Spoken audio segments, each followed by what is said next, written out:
Halo, ya teman-teman, ketemu lagi di video saya selanjutnya ya. Saat ini aku ingin bahas tentang sampah batin.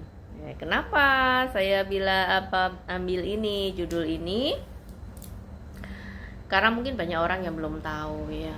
Sampah batin itu apa sih gitu kan, di video-video saya yang lain di platform lain kan membahas tentang membersihkan sampah batin. Di sini aku ingin menguraikan sampah batin itu apa gitu kan. Kalau sampah yang kaitan dengan tubuh tiga dimensi kita tentu gampang ya. Oh, sampah di badan, nah kan kelihatan. Sampah di baju atau sampah di tas kita atau apa itu mudah dilihat, nah, karena tiga dimensi. Tapi batin itu kan bukan tiga dimensi, jadi tidak terlihat. Namanya sampah ya, sampah batin. Namanya sampah ya. Batin itu juga ada sampahnya. Namanya sampah ya, berarti kotoran yang berada di dalam batin kita. Itu apa gitu kan.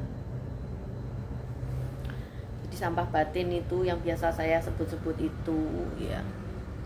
Sampah batin itu antara lain ya, mungkin ini tidak mencakup semuanya ya, contoh-contohnya ya. Sampah batin itu ya ketakutan, kekhawatiran kita, rasa was-was kita, rasa sakit hati ya, kesombongan, iri dengki, apa ya namanya,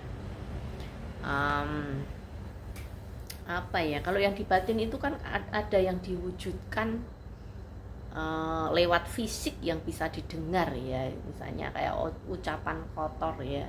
Kalau misalnya hati penuh kebencian, iri dengki kan kadang bisa diwujudkan, dilakukan dengan tubuh fisiknya, dengan fitnah-fitnah, kerupi dan lainnya gitu. Tapi di sini yang di batinnya ini sendiri, yang di akar batinnya ini harus yang harus dibersihkan. Karena kalau di batinnya ini dibersihkan, tentu tidak akan berkembang ke perilaku fisik gitu.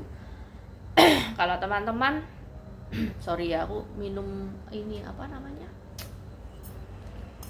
minum jeruk ya biar gak sorry, lanjut.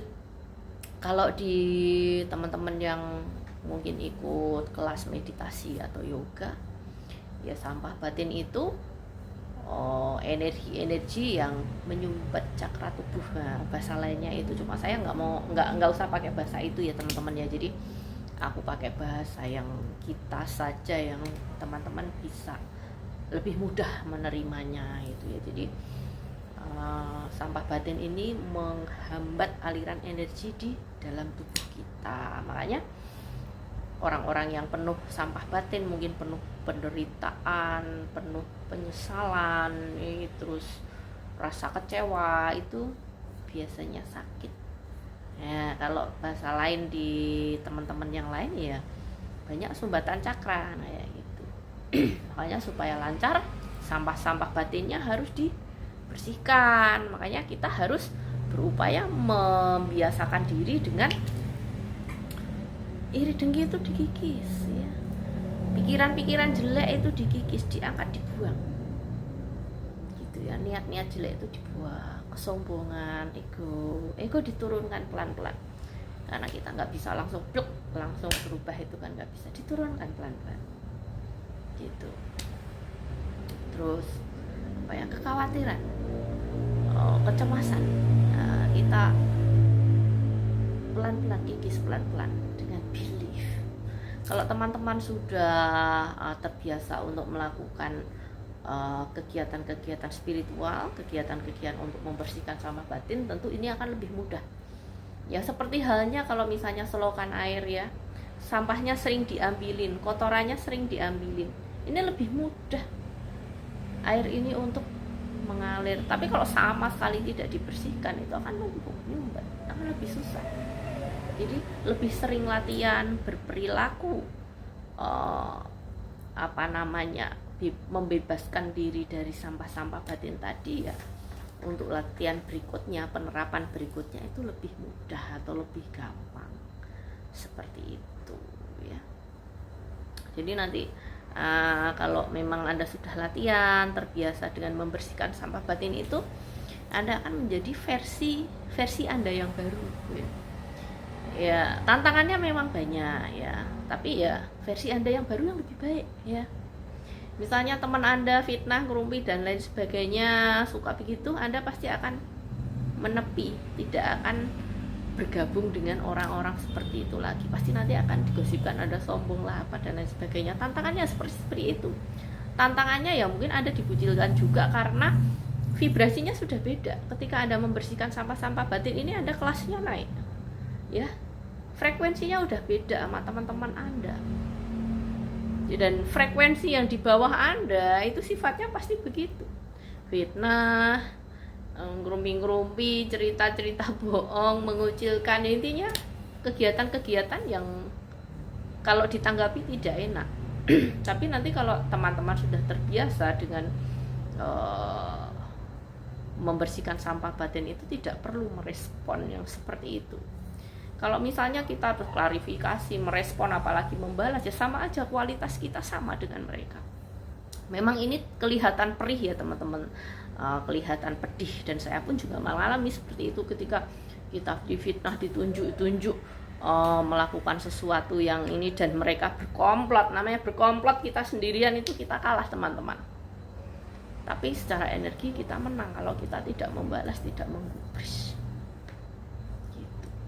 Soalnya apa? Ketika Anda berhasil membersihkan sampah-sampah batin itu, secara aura pasti lebih bagus, Anda lebih confident ya, lebih percaya diri, Anda pasti lebih kelihatan lebih cakep ya. Cakep ini tidak melihat Anda harus gimana, enggak, tapi Anda pasti auranya lebih bagus, lebih menarik. Itu akan men-trigger mereka, karena ketidakberdayaan mereka tidak bisa seperti Anda. Itu yang terjadi. Tapi ya nggak usah takut, nanti kan Anda akan menemukan circle baru yang orang-orangnya positif juga. Tapi intinya di saat latihan seperti itu, Anda tidak perlu membalas atau melayani orang-orang yang vibrasinya di bawah Anda gitu. Di fitnah Anda ngamuk-ngamuk, memang tujuan mereka itu Anda ngamuk gitu. Kalau Anda ngamuk, ucap kotor dan lain sebagainya, vibrasi Anda turun, ketenangan dan ketentraman hati Anda terganggu. Tujuan mereka kan memang mengganggu itu secara batin, kan yang rugi Anda sendiri gitu ya. Jadi kemarin yang nanya tentang sampah-sampah batin itu apa ya, ini udah saya jawab gitu. Dan dalam proses latihan untuk menghilangkannya ya pelan-pelan tentunya, dengan cara membiasakan, dibiasakan nanti jadi karakter. Jadi Anda berubah karakternya menjadi lebih baik, menjadi karakter yang bersih gitu ya. Jadi selokan biasanya banyak sampah menjadi selokan yang tidak ada sampahnya, lama-lama selokan yang bersih, lama-lama jadi selokan yang kinclong. Jadi energi yang masuk ke dalam tubuh Anda lebih banyak, lebih lancar, otomatis aura lebih bagus. Mata Anda itu dilihat orang itu juga pasti akan meneduhkan, dan kalau energinya, vibrasinya tinggi, otomatis dirasakan sekeliling Anda itu membawa damai. Orang dekat dengan Anda itu damai, tenang, nyaman, seperti itu ya. Oke, semoga video ini bermanfaat untuk teman-teman semua. Selamat mencoba aja ya. Yang mau coba silahkan coba ya, karena memang semua itu harus dipraktekkan. Terima kasih, semoga semua bahagia.